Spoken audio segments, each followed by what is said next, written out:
हमारे पास 5,000 लैब है, पर 5,000 आदमी नहीं है आपके पास बताने के लिए। पालने के लिए नहीं ना बैठे हैं, पालने के लिए नहीं ना बैठे हैं कि हाँ हम 5,000 टीचर पाल रहे हैं। नमस्कार दर्शक, देख रहे हैं आप, मैं हूं अमित कुमार।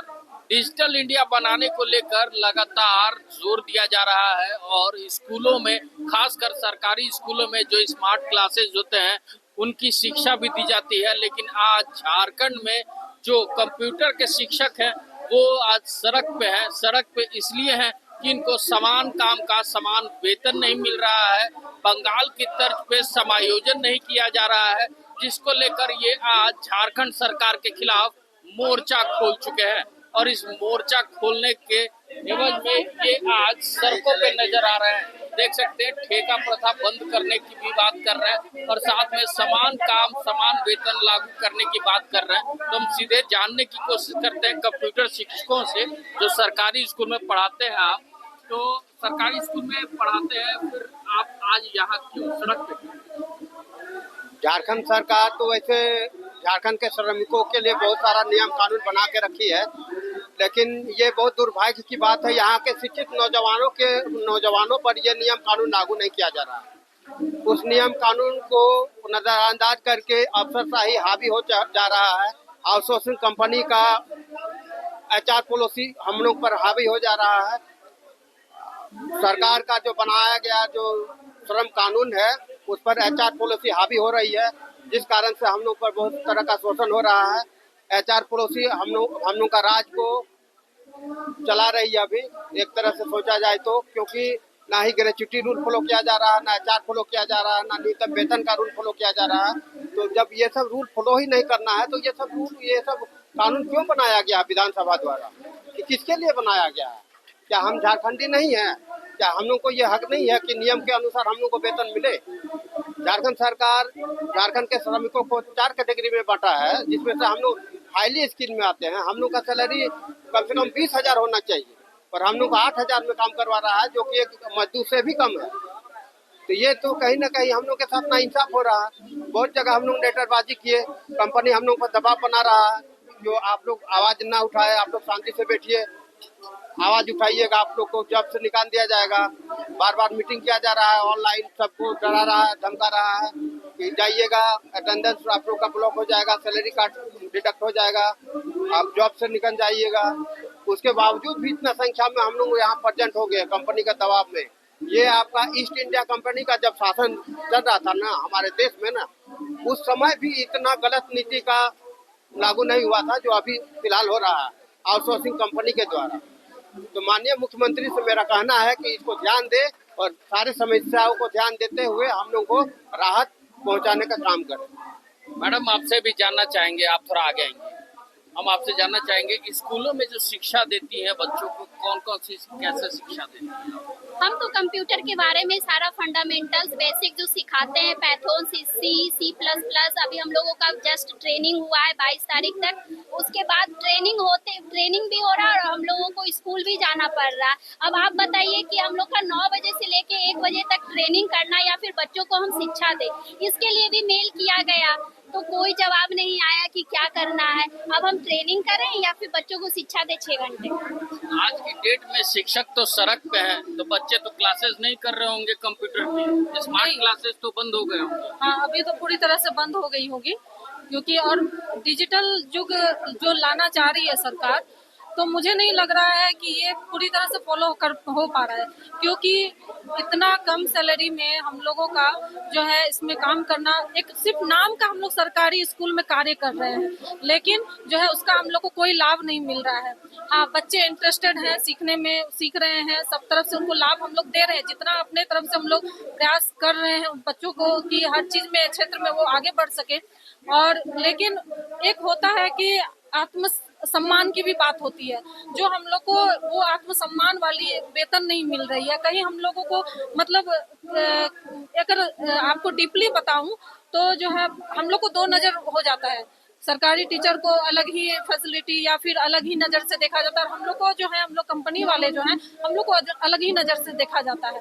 ये कंपनी वाले हैं तो इसको कोई चीज़ में शामिल ना करो, उसको साइड रख दो, तो वो एक सम्मान नहीं मिलता है। वो सम्मान जो है हम लोग का अपना खो गया है। तो ये टीचर जो टैग है सिर्फ नाम का हम लोग के साथ लगा है, लेकिन हम लोग का सम्मान नहीं है। तो ये सम्मान के लिए जो है हम लोग का ये लड़ाई है।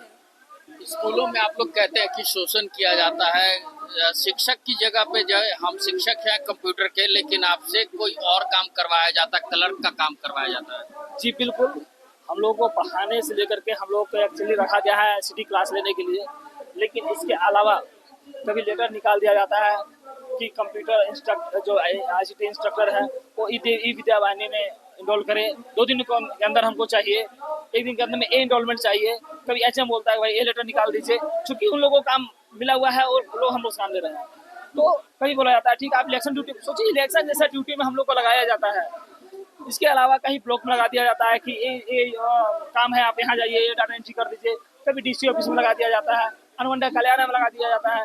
ये सारी काम को करते हुए हम लोग पढ़ाते हैं और अपने 100% देते हैं बच्चे को पढ़ाने के लिए, क्योंकि सरकारी विद्यालयों में गरीब बच्चे ही आते हैं, हम लोग के अंदर ही माना होता है और हम पूरी लगन से पढ़ना चाहते हैं। लेकिन आउटसोर्सिंग कंपनियां को ये नहीं फर्क पड़ता है कि बच्चे पढ़ रहे हैं कि नहीं पढ़ रहे हैं, बच्चे कुछ सीख रहे हैं कि नहीं सीख रहे हैं, सिखाया जा रहा है कि नहीं सिखाया। उनको लगता है केवल विभाग खुश रहे, हम खुश रहे, बाकी ICT इंस्ट्रक्टर का जो होना होगा, बच्चों को जो होना है होगा। सरकार पता नहीं कहाँ अपनी नजर गड़ाए बैठी हुई है, जो इन सभी चीजों पे नहीं देख रही है। आप लोगों का एग्जाम भी लिया गया था, साक्षात्कार भी किया गया था, IAS रैंक के अधिकारी आपका साक्षात्कार लिए थे। उसके बावजूद 5 सालों में हर साल आपका एक परीक्षा होता है। हर साल नहीं सर, माफी चाहता हूँ आपको टोके, हर महीने हम लोग का होता है। Level 1, level 2, level 3, level 4, level 5 करके हर महीने एग्जाम होता है, उसका ट्रेनिंग होता है। ट्रेनिंग में भी बहुत दूर भेज देते हैं कि यहाँ चाहिए 20, 50, 60, 70 कहीं 80 किलोमीटर से कोई आता है। मान लीजिए मात्र 8,000 में वो अगर 2,000, 3,000 खर्चा ही कर देता है और वो पेट्रोलिंग में, स्कूल जाने में और ट्रेनिंग करने में ही, और वहाँ पे अगर एग्जाम पास भी नहीं होता तो उसको क्या बोलते हैं निकाल देने का बात होता है कि आप रिजाइन दे दीजिए, या तो फेल हो जाता तो उसको ऑलरेडी ऐसे निकाल दिया जाता है। तो कंपनी ऐसे हम लोग को शोषण कर रही है। एक तो सर हम लोग को छुट्टी के दिन भी हम लोग का काम कराते हैं, जैसे रक्षाबंधन आ रहा है तो रक्षाबंधन में भी ट्रेनिंग ड्यूटी दे दिया गया हम लोग। तो यही सब शोषण के लिए हम लोग सरकार से मांग कर रहे हैं कि हमें सरकार अपने अंडर में ले, ना कि थर्ड पार्टी कंपनी के अंदर रहे। तो यही मांग रहेगा सरकार से कि हम लोग का बात सुने और हम लोगों का जो प्रॉब्लम है उसको देखें। जाहिर सी बात है कि 8,000 रुपये में कुछ नहीं होता है। 8,000 रुपये में क्या होता है वो भी मैं दिखाना चाहूँगा। ये भाई साहब हैं, ये चावल खा रहे हैं और सब्जी खा रहे हैं। बस ये केवल आलू की सब्जी है और ये केवल चावल है। बस 8,000 रुपया में यही मिल सकता है, जिसमें परिवार भी नहीं चल सकता है। क्या कहना? जी हाँ, हम लोग को बहुत कम सैलरी मिलता है। इसमें से हम लोग को जाने में ही 2-3 हज़ार का तो पेट्रोल ही जल जाता है। उसके बाद मोबाइल रिचार्ज है, अपना खर्च चलाना बहुत ही मुश्किल है। तो हम लोग बच्चे को कैसे पालेंगे, अपना परिवार को कैसे चलाएंगे। मतलब हम लोग को कंपनी से हम लोग को मुक्ति चाहिए। और ये है ना कि प्रत्येक महीना हम लोग को टेस्ट देना होता है, ऐसा नियम लागू कर दिया है। तो जब हम लोग को शुरू में ही टेस्ट जब लिया गया तो फिर ये दोबारा क्यों प्रत्येक महीना लिया जा रहा है? जब ये ऐसा कैसा नियम है तो सबको लीजिए टेस्ट, जितना भी बहाली हुआ है सरकारी टीचर को भी लीजिए, IAS ऑफिसर को भी लीजिए टेस्ट। ये नियम बहुत खराब है, इससे हम लोग को मुक्ति चाहिए। और बंगाल में जिस तरह से सैलरी बढ़ाया गया वैसा हम लोग को भी यहाँ बढ़ाया जाए, सम्मानजनक सैलरी हम लोग को मिलना चाहिए। यही हम लोग का सरकार से मांग है। और झारखंड में हम लोग को जैसे उम्मीद रखे थे, बाहरी दूसरे प्रदेश से आकर यहाँ पर टीचर में नौकरी लेके चल जा रहा है, हम लोग गरीब की तरह जिंदगी बिता रहे हैं। आखिरी सवाल हम जानना चाहेंगे कि इसके आगे का रुख क्या होगा आपका? इसके आगे सर अगर सरकार हम लोग पे ध्यान नहीं देती है तो हम लोग अनिश्चित काल तक हम लोग धरना करेंगे और कंपनी का विरोध करेंगे कि हम लोग को कंपनी हीन चाहिए। हम लोग को सरकार के साथ रह के सरकार के अंडर हम लोग काम करना चाहते हैं। यही उम्मीद है हमारे गवर्नमेंट से कि हम लोग का ये दुख दर्द देखा जाए और झारखंड के जितने हम लोग टेक्नोलॉजी वाले, डिजिटल वाले जितने टीचर हैं, कंप्यूटर के जितने शिक्षक हैं, उनको आगे बढ़ाया जाए। कि सरकार खुद चाहती है कि टेक्नोलॉजी को हम लोग आगे बढ़ाएं और सरकार ये करना चाहिए सरकार को कि हर स्कूल में टेक्नोलॉजी के बारे में बताया जाए और टेक्नोलॉजी के बारे में जो डिजिटल इंडिया बोलते हैं, एक टीचर अपॉइंट करे हर स्कूल में, सरकारी ना कि प्राइवेट के अंडर में। यही मांग रहेगा। डिजिटल इंडिया के टीचर हैं, कंप्यूटर शिक्षक हैं, बच्चों को स्मार्ट क्लासेस देते हैं, शिक्षकों को भी शिक्षा देते हैं ये स्मार्ट क्लासेस की और कंप्यूटर की। हम कुछ शिक्षक हैं, क्या आप बताना चाह रहे हैं? मेरा नाम तन्मय कुमार हुआ और मैं गोड्डा जिला से हूँ। मैं आदित्य रंजन का एक स्टेटमेंट आपके माध्यम से न्यूज में देना चाहता हूँ, जिसमें उन्होंने कहा है कि हम ICT शिक्षकों को पालने के लिए नहीं रखे हैं। उसका प्रूफ हमारे पास है। आदित्य रंजन कौन है? IAS हैं, जो एक IAS अधिकारी हैं और जो JEPC के प्रोजेक्ट डायरेक्टर हैं। उनके द्वारा एक अभद्र भाषा का प्रयोग किया गया है कि हम ICT शिक्षकों को पालने के लिए नहीं रखे हैं। तो मैं आपको उनका एक वीडियो क्लिप ऑडियो के रूप में है, वो मैं आपको सुनाना चाहता हूँ। तो मेरे पास अचीवमेंट है विच आई कैन से कि मेरे यहाँ 10 ICT लैब था तो हमने 21,000 लोगों को डिजिटली लिटरेट बनाया है। अब हमारे पास 5,000 लैब है पर 5,000 आदमी नहीं है आपके पास बताने के लिए।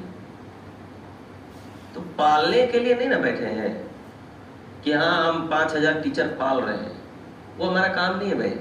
सब लोग घर जा सकते हैं, मैं भी घर जा सकता हूँ जब आप ही कुछ काम नहीं। आपकी भावना समझ सकता हूं और देख सकते हैं कि कैसे झारखंड में जो कंप्यूटर शिक्षा है, जो स्मार्ट क्लासेस यानी बच्चों को भी स्मार्ट बनाते हैं, कंप्यूटर की शिक्षा देकर झारखंड सरकार उनको अपेक्षित रख रही है। और ये 5 दिवसीय धरने के बाद सरकार के पास जाएंगे, सरकार के द्वार जाएंगे, यानी झारखंड के मुख्यमंत्री हेमंत सोरेन के पास भी जाएंगे और साथ में शिक्षा मंत्री बैद्यनाथ राम के पास भी जाएंगे। देखते हैं उसके बाद इनकी सूद ली जाती है या नहीं, स्कूलों में फिर से वापस से स्मार्ट क्लासेस की शिक्षा बहाल हो पाती है या नहीं, ये देखने वाली बात होगी। ऐसे ही तमाम खबरों के साथ जुड़े रहने के लिए हमारे चैनल को लाइक एंड सब्सक्राइब जरूर करें। अमित कुमार, दर्श न्यूज, रांची।